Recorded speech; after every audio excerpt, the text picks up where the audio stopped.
Yeah, I thought I'd been shit scared, but I'm actually just, scared. So that's a bit easy to deal with after the show. Does anyone actually do this? Like, spend a not inconsiderable amount of time thinking about what you do if you shat yourself in public? Yes, possibly a little bit too much disclosure to expect at 30 seconds into a gig. I don't even know who you are. Like, what's your name? What do you do? Have you shat yourself before? That's a fairly general 1, 2, 3, isn't it? Oh my God, I'm good on first dates. Oh, this is amazing. 30 seconds into my first gig, and I've spent most of the time talking about poo. Wow, what a high caliber comedy. Coming up next, a hilarious treatise about necrophilia. Oh, I'm excited. It's not about necrophilia. But I am just a bit nervous about making freaking bad comedy on you because I know how fucking bowel-churningly awkward it can be. There was one incident a couple of years ago. I was at a raw comedy gig, which are always, likely variable, and we were about halfway through a particularly dire opening bracket when this guy came out and delivered what I could only describe as the most ill-advised opening line in comedic history, which I know is a big call, but bear with me for a moment. Basically, this dude walks out onto stage, grabs the mic, and to a completely unprepared audience, utters the immortal line, "I've eaten more pussy than cervical cancer." Fucking what? It's a stand-up gig, buddy. It doesn't exempt you from the laws of polite society. Look at me, I'm doing comedy and I fuck dead people. Hilarious! But more to the point, that is actually a pretty audacious claim. More pussy than cervical cancer? I've done research.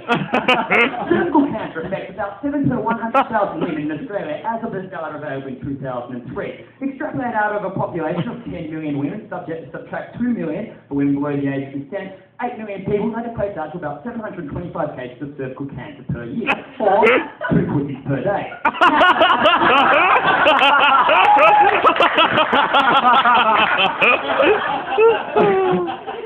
That remains feasible. I mean, you could probably slip it in during lunch break, maybe before you went to bed. I don't know, maybe you had an understanding partner, you could sort of keep a relationship going as well. But if we go on to worldwide stats, and hell, why shouldn't we? The guy was confident.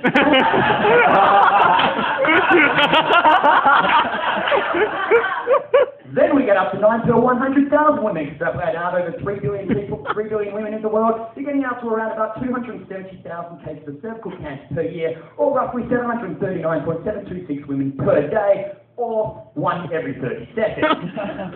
Now, I don't care how good your scheduling or styling, that is a lot of pussy. Like, that is 24/7, and I don't know if that's something that I aspire to.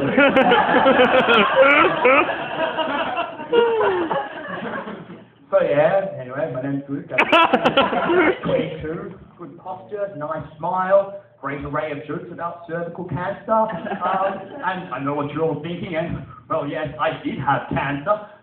No, it's okay to laugh, I did. We're allowed to make jokes about it. It's like black people with NIG, that word. But yeah, I had cancer when I was 11, which was, fun. I got an N64, but I think my parents were fairly traumatized. But I think, I'm obviously all better now. I've just got a slightly subpar left leg. I know, but I just kind of figure it makes me like the girl in the Libra Fleur ad that's not using Libra Fleur. I can't abseil, I can't water ski, and I can't go to horse riding. And I'm spilling blue liquid all over myself.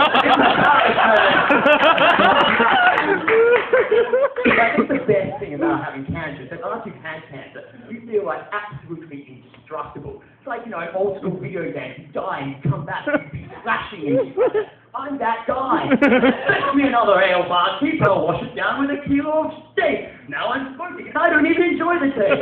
No, it's okay. I've already had my cancer. Oh yes, that does sound reasonable. Fuck man, I don't even get mugged when I'm supposed to. Good God, it's a stag. Exhilarating. Oh yes, I almost got mugged. I'm obviously still dealing with the almost trauma. I was in Brighton, England, and I'd been over at a friend's place, and spent the evening imbibing a not insignificant amount of wine, and I was walking home and found myself on a deserted street populated by two men who were engaged in what could only be described as lurking. So anyway, I'm traipsing merrily down the street, and it's one of those situations where, vaguely drunk as I was, you didn't really get the whole atmosphere of menace until, you know, I was actually quite close to them. Possibly the point at which I realised that both of them would actually be described as big fuckers. So anyway, I'm walking past these big fuckers, and what really makes this interesting is the tactics they use to try and, you know, assail me. Because I'm walking past them, and basically one of them goes, "Oi, bro, I want to talk to you." "Why, yes, heavy-set black man, I want to talk to you too. Hey, pal, what shall we parley about? The weather? That Tony Blair, he's having a tough time, isn't he? Perhaps your friend hiding behind the street sign like it's a Looney Tunes problem. Join us."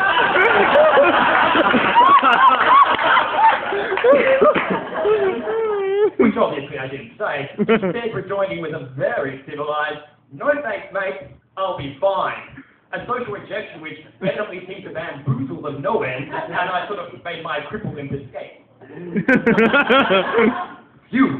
I think what I like, you know, it's great though. I love to see, like, you know, what a novel approach to mugging. It's good to see there's a little bit of creativity left in the business, isn't it? Like, you know, I think what I really like about though is essentially what they're trying to do is get the mugging to contribute to their own mugging, which, as far as I can tell, is plain laziness. And really, these guys could have used the exercise. So, anyway, yeah, my name's Luke. I'll just remind you one more time, write down your diary. And this has been one of the most harrowing experiences of my life. Well, I'm just glad you were all here to see it. Oh. Guys.